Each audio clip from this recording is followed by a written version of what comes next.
Bu bugünkü gün, bugünkü devir Uygurlarning tarixidagi eng qarang'u davr bu hozir.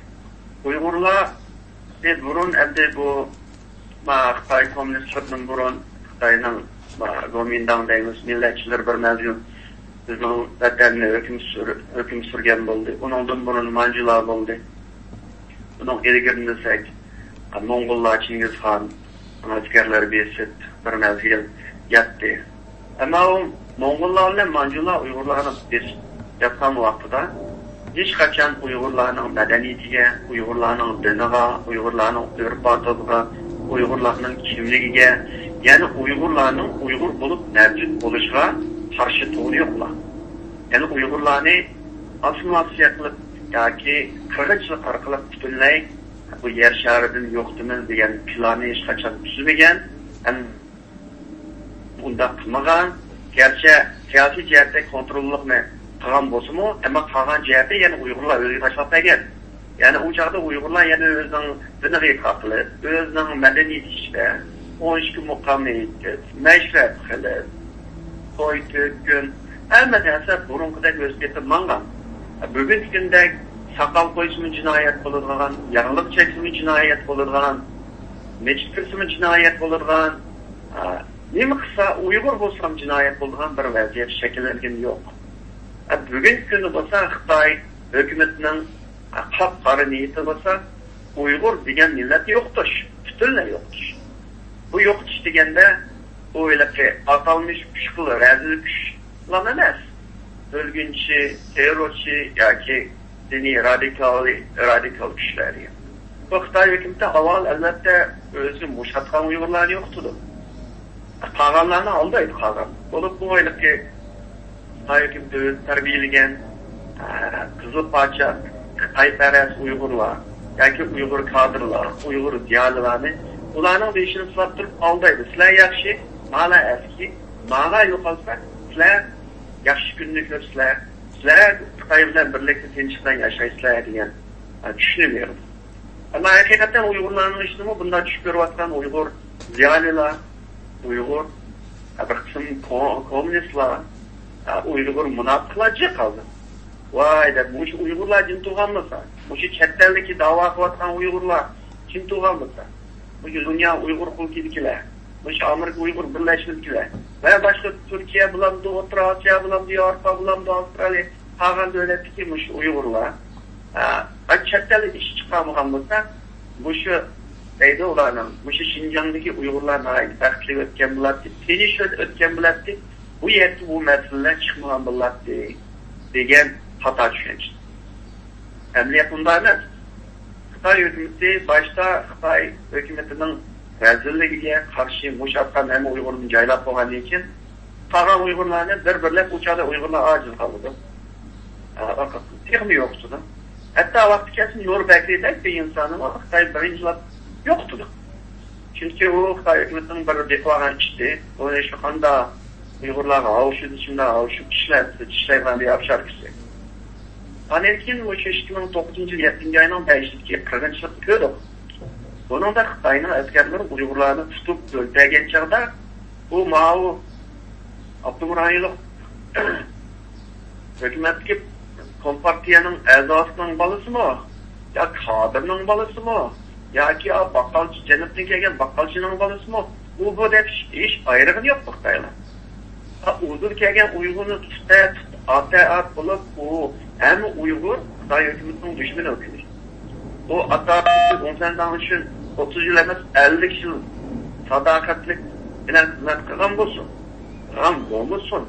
Bütün vücudu bilan Kompartiyaning ijodkorimizdan e'tiqod qilgan Uyg'urlar bo'lsin, Ayshlarning farzandlikdan tatib yo'qotdi. Şu bu yerdagi masala hem Xitoy hukumati hem Uyg'urni o'zining dushmani. Demak plan başta kötüge Uygur'unu caylar, anikin kalan cim doğanı yoktur.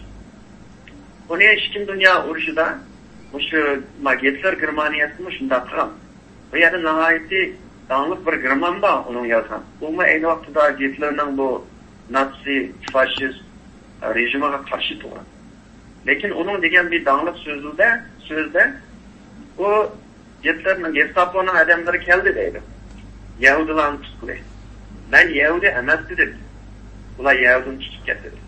Ondan keyin Gestapo'nun adamları geldi, siganlarni tutqili. Ben sigan emas dedim, siganlarni tutib ketdi. Ondan keyin Gestapo'nun adamları geldi, komünistlarni tutqildi. Ben komünist emas dedim, ularni tutib ketdi. Sosyalistlarni tutib ketdi, onu tutib ketdi, bunu tutib ketdi dedim. Ama en ahırda ben yalnız kaldım. Amerikan Gestapo'nun adamları geldi, beni tutib ketdi. Hazır bizning Uyg'urning vaziyatimiz shu. Nurg'un Uyg'urlar o'ylaydi ki, menlam saqlasa, mening oilamdan saqlasa, ama qo'shni Uyg'urni ochiq otamdi, o'ltiramdi, bostiramdi, bu mening ishim emas deb qaraydi. Bu vatanning ichidagi Uyg'urlarning emas, vatanning sirtqi nurg'un Uyg'urlarning ishi. Voya, men Amerikaga chiqib oldim, Yevropaga chiqib oldim. Mana qanalik ishim bo'ldi, katta endi bu. Gapirib жүріп, Xitoyning mushitini namoyish qilgan bu Uyg'urlar. İşim bo'ldi, pasportim chiqdi. Endi bu yerda bir jambaqdan xizmatim bor. Qo'sqim to'q, asmon pichoq etib, gapirib jurnalistni jim berib, jim qaytib keladi. Ayaqda bundan yomon bo'lmay. Mayaqda ma Uyg'urlarga ha deb qo'yadi. Bunda yaysan, kimning ra'yini ko'rman. Deb bunda xiyol bo'lgan, bunda tush ko'ryapman. Uyg'urlarcha ularning keyin nurg'un ziyolilar bor. Chet elda o'zining nomini chiqaramanda. Bizning vatandagi Uyg'urlarga o'zini ajoyib cho'ng ziyolilar to'lishtirib, haqiqatan ham u yoqqa yomon bo'lmaydi, ham bu yoqqa yomon bo'lmaydi deyapman.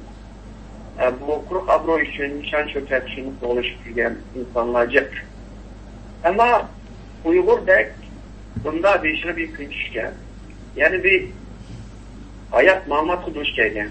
O'zining mavjudligi tarixda eng qattiq bir taklif ostida tushgan bir millat umumyuzlik uyg'unib, o'zining dushmaniga qarshi o'rtaq kurash qilish kerak. Bu yilgi texnik chiqqan 4 Uyg'ur tashkilotidagi 5 Uyg'urning ishi emas bu. Sharq Turkistonni ozod qilish, Uyg'urlarga o'rlik olib berish. Bu degan bir millatning da'vosi. Bir millatning da'vosi degan bu bir millatning da'vosi. Bu deganim nima bo'lsa? Va shu bir millat o'zini qutqizish kerak. Bu yerda chiqib vaqirayotgan Uyg'urlarga vakillik qilayotgan tashkilotning odamlarining majburiyati emas. Bu qolganlarmi Uyg'ur, qolganlarning majburiyati bor. Ammo albatta qolganlarning hammasi jalchun bo'lib ketish, hattoyin jal tarkibak qo'yib qolib ketish hattoyin, ammo ularning moddiy va ma'naviy jihatdan yordam qilish majburiyati bor. Mesela bu Xitoy Kompartiyasining o'zini misol qilaylik. Bunda Mao degan Xitoyda o'qimagan qarpoqsaq Xitoy. Ammo uning atrofidagi normal odamlar, masalan, Deng Xiaoping deydi, Zhou Enlai deydi, yana bir qanchalar deydi. Ba'zilari Sovet Ittifoqida o'qigan ularni. Ba'zilari ular Deng Xiaoping degan Xitoyni hatto o'sha Fransiyaga berib o'qigan ben ila bilmayman bağım Fransa'yı bu berip yerda Xitoyning resmini qaçıyıb yürüdümü ya ançımı okudumu ama şu çağda Xitoyning inqilobi bo'lganda o qaytib kelib men shu vatanimni ozod qilaman deb mayli kommunizmdagi razil bir yo'lni tanlagan bo'lsin ama Fransiyadan qaytib kelib shu o'zining davlati uchun kurash qilib keyin analikin Mao'dan keyin Xitoyning raisi bo'lib Xitoyning bugungi kunda bir Xitoy Nek bir devlet buluşuna tarafçı olan Xitoy. Aşı Deng Xiaoping degan fakat deyиш. Bu chetlarga chiqib, men yerning doktor buldum, ayerning olim buldum, Xitoylar meni cho'ng bilinglar deb baqirib yurgani yo'q. Bu qaytib kelib, Mao'ning Xitoyning teshida mo'rlik kerak. Ashada kommunistlar bilan birlikda Yaponga ancha chiqib ama Mao'ning afi Sovet Ittifoqining yardım bilan yo'qdir. Bugungi atalmış Xitoy Xalq Cumhuriyetini qurish da bir rol o'ynaydi. Endi bizning Uyg'urlarimizmi endi ilgari chetdan chiqqan ne şartlar? Asaltan chetdan chiqqan Uyg'urlarimiz shu Turkiya, o'tir sharq Saudiya degandek davlatlar. Bu g'arb ellarga chiqib qolgan bir 20 yil oldiga yana bo'ldi. Endi g'arb ellarda Turkiyada degandek hozir Uyg'urlar balansiri ko'payyapti sanki. Endi bu chetdan chiqqan Uyg'urlar Endisi can bakaman, özlemini saklap kalaman, bu davadan neyir durman dese, bu vatandaki Uygurlarning ümidiymiş chet Uygurlarda. Çünkü u yerda hozir Banımız İslam eğitim qarab oturdi hozir. Onu ish qilib işte. Hani bu chet Uygurlar qo'rqib, stres, Xitoyga yomon bo'lmaymi deb, bu tashkilotlarni neyir turmadi. Mandat tutsam Xitoy meni jim qo'yamki, ota-onamni jim qo'yamki deb tush ko'rib yotsa, albatta vatandagi Uygurlarning vaziyati texnik nacharlashadi. Xitoy hukumati Uygurlarni xohlagancha izolaydi, bastıra alaydı. Yani chetdagi Uygurlarning ovozi bahontirib bo'sh bo'ladi. Yangi bir avlod Uygur chiqib Uygurning da'vatini ilgari surmasa, bu chetdagi ovoz bahontirib bo'shatibdi Uygurni. Chetdagi ovoz bo'shgandan keyin xalqaro ovozi Uygurlarning masalasi jiddiy bir xalqaro masala bo'lib shakllanmaydi. Jiddiy bir xalqaro masala bo'lib shakllanmagandan keyin xalqaroning Uygur masalasiga bo'lgan ko'ngil bilishi ojizlashdi. Acizlaşkanda Xitoy bundan razı oldu, hoş buldu. Şunu bağını kılıp Uygurlarla qaratgan jankeşliğini bağını kılıp kuchaytirdi. Atrafda Uygurlarni yani yoktuğu şemgaydaş fırsatiga bağını kılıp iyi bo'ladi.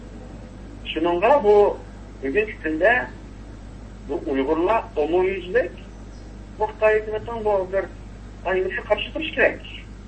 Çünkü birincisi bu Xitoy hukumati bir rezil bir hukumat.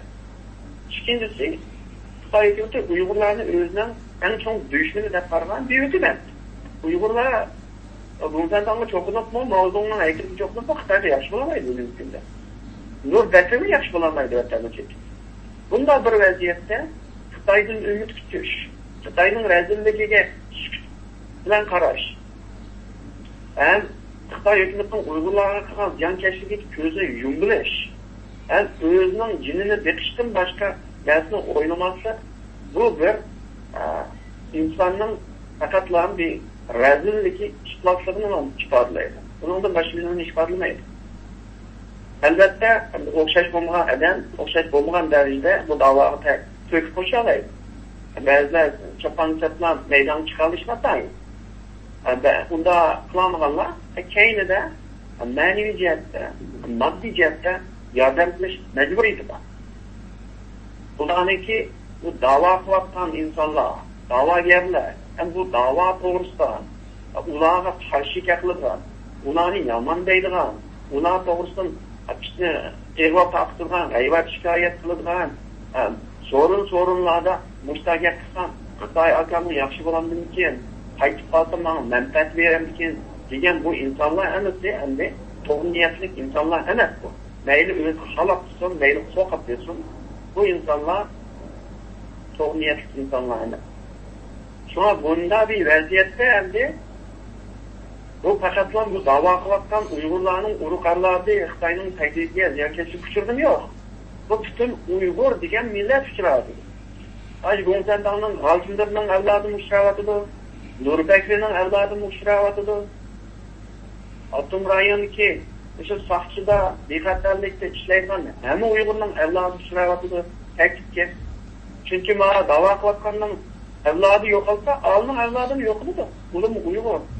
Hem de ular özde, belki korkançak bulmuş mümkün.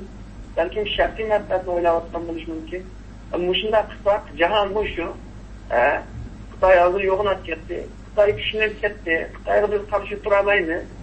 Xitoy'dan bir tükelse, denizde kulak biz kaynan kırıp Uygur diye yok etmişti o. Degen aşı mağlubiyet nazariye bilen.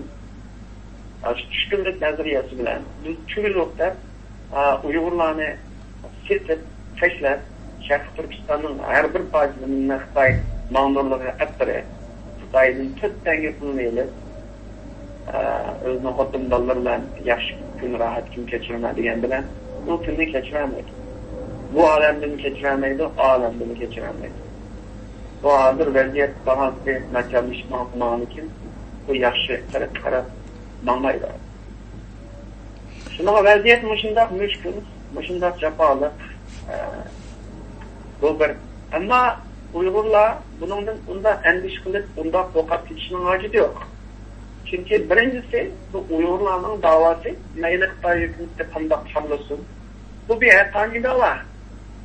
Bu degan bir rezillikka qarshi, mustamlikaga qarshi, bosqinchilikqa qarshi o'zining vatanining ozodligi, o'zining xalqining erkinligi uchun bilib berayotgan bir buyuk davo. Buningdek ulug' bir davo bo'lmaydi bu dunyoda. Buningdek ulug' bir ish bo'lmaydi. Sen Amerika'nın prezidenti Obama'nı desek, şu Amerika'nın şu bir müstakil bir devlet bu çıktırışı.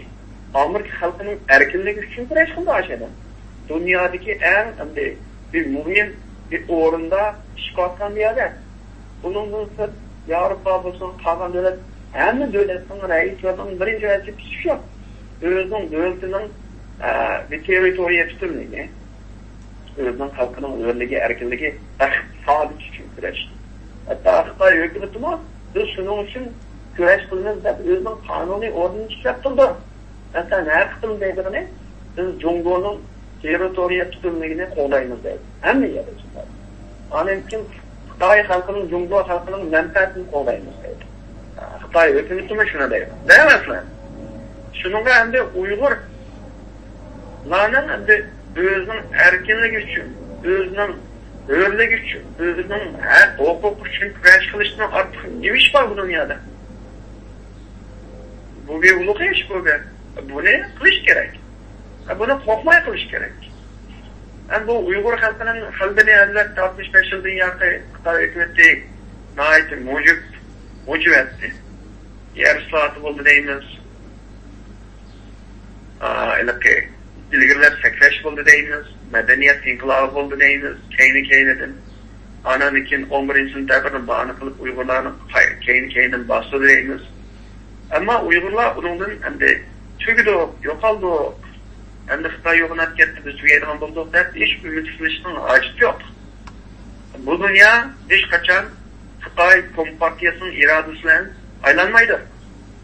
Ama yer şarımı bu yaşının etrafında bu Xudanın iradesiyle ayrıldı.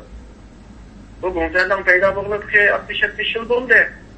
Sovyet İttifakı mı bir 73 yıl mevcut bulup hüküm talkan bulup gitti. Şu devirde, bu Sovyet İttifakı'nın devirde bu Amerika mı, Avrupa mı, Kudüs Sovyet İttifakı'nın mevcut devamlı işlerinde şundak koyulgan. Ama o bundak olmaydı. Bu rezil bir hakimiyet ama yok oldu. Rezil bir müstemlikçi, bir baskınçı amen halak oldu. Şundan Uygurlar o Xitoy yoğunat gitti. Xitoy'nun sanici, Xitoy diye kandak işine acık yok. Xitoy tarihten bu yan bir qo'rqanchoqdan bir haq. Şununla o tradition süpürülmüş söyleyip bayada. Haqni to'paymiz deb açık girmeyatsan o tradition süpürülmüş. Dünyada hech qanday qolgan millat unda bir hamsilik bir devletden bo'lgan şekilde onda aqli yok. Bu fakat Xitoy millatining nochiligi emas, uni qo'rqanchoqligining sifatisi. Bugungi kunda qarsaqmi o'zimiz bilamiz. Xitoy faqat qo'ldagi qo'rali bilan noch Uygurlarning qalbini tanlab turib noch bo'lib chiqardi. Qo'ldagi qo'rali bo'lmasa, biz qo'rqib yaqinlardan kelgan bu suyakda chiqdi bu xat. Buni biz ilgari ko'rdik. 69-yilda Sovet Ittifoqi Xitoy hujum qildi degan chog'da Xitoylar bizning vatanni tashlab qochib ketgan. 79-yilda Xitoy hukumati Vyetnam bilan urushgan chog'da Vyetnam bilan vatanini chiqarayotgan o chog'da aniki bizning vatanga Xitoylar yana Sovet Ittifoqidan qo'rqib yana qochib ketgan. Yani bir vaziyat o'zgarsa bu chiqirdiga kelgan Manglur Xitoylar qanday kelgan bu shunday chiqibdi. Buni Uyg'urlar qo'llash kerak emas. Hozirmi mana ko'ryapmiz ana Beijingning o'tgan yil Beijingda mashina so'qilish vaqasi bo'ldi. Aniki kundan Qo'yiston vaqasi bo'ldi. Buni Uyg'ur qildimi, Xitoy qildimi, ina qanday sana Uyg'ur qilib qo'ygan bilan. Birinchi nima yaqinda portlash vaqasi bo'ldi. Bundan keyin bu shu sabablardan keyin nurg'un Xitoylar masalan bizning vatanga kelgan o'zimizning tug'an pul topgan yo'li bor Xitoylar ko'rib buyoqning vaziyati nachar. Bundan keyin shu Falastinga o'xshash bir yer bo'ladi. Hatto topgan tagini ko'tarib ishkirda loja rimda berib ashaga qaytib berib hatto jinni baqiraydi. Bizning vatandan kelganlik qilishlar Xitoylar ketadi. Ama ben yanına gelsen, Manglur Xitoylar, Xitoy hükümeti kelgan ishchilar, ular ishni bilmay, bu senden bizga uy berdi, xizmat berdi, yaxshi Shinjong degan vodiy borda kelyapti. Ama vaziyat bir o'zgarsin, bu chiqib turibdi. Yani bir muhim narsa, Xitoy hukumatining shu Xitoyning bugungi atalmish territoriyasida endi Uyg'urlarga qaratgan ziyonkashlik eng kuchli, eng vahshiy. Bunun sebebi nima bo'lsa, Xitoy hukumati Uyg'urlardan qo'rqqanlik uchun mushtaqlar. Agar Xitoy hukumati Uyg'urlardan qo'rqmasa, Tungan o'xshash tashlatib Uyg'urni.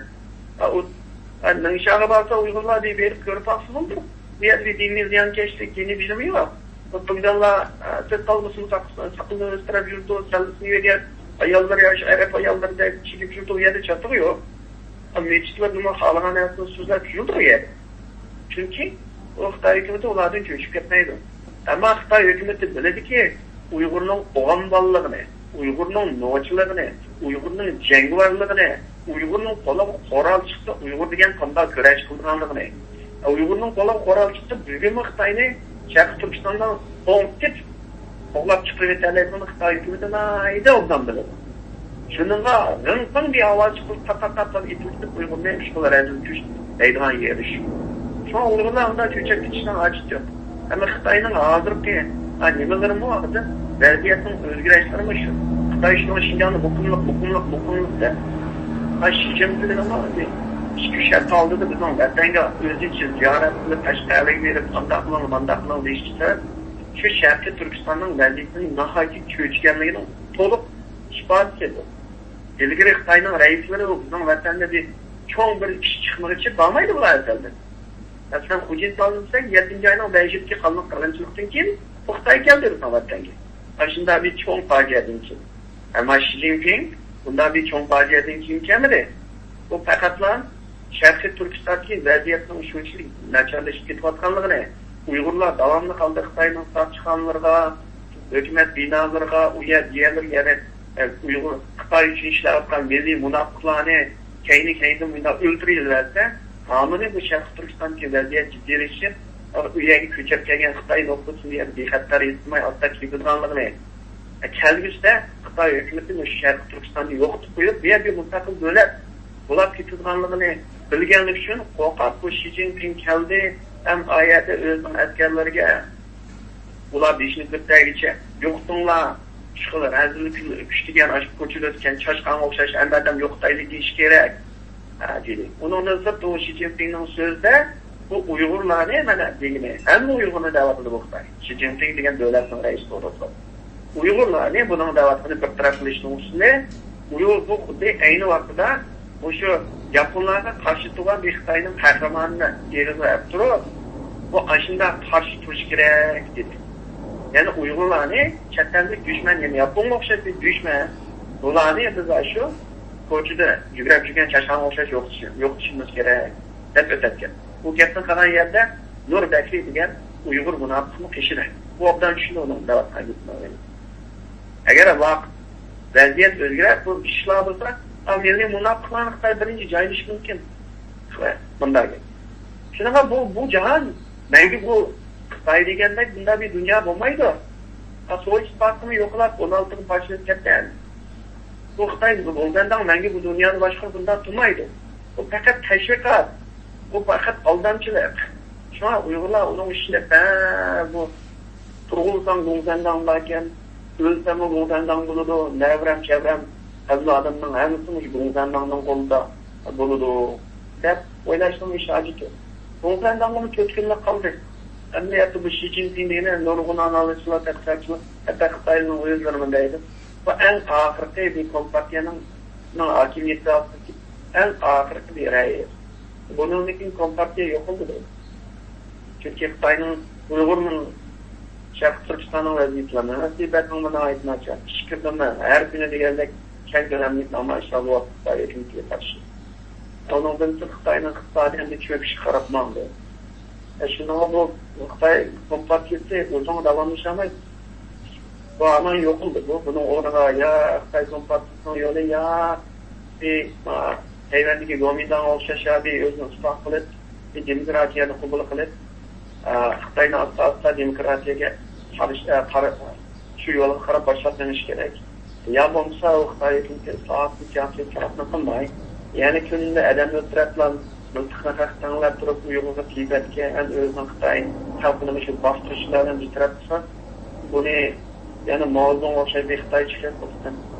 Yani ishchi dehqon harbiylarni birlashtirmada degandek kolonizatsiyalar deb chiqib yuritish mumkin hatta agar istiqomat qilsa. Çünkü bu Xitoy hukumati kompartiya o'zining vaziyatining qanday nacharligini obdan biladi. Çünkü bu dünya hech qachon Xitoy kompartiyasining yaratgan aylanmaydi. Bu yaratuvchi Xudoning yaratgan aylangan deydi.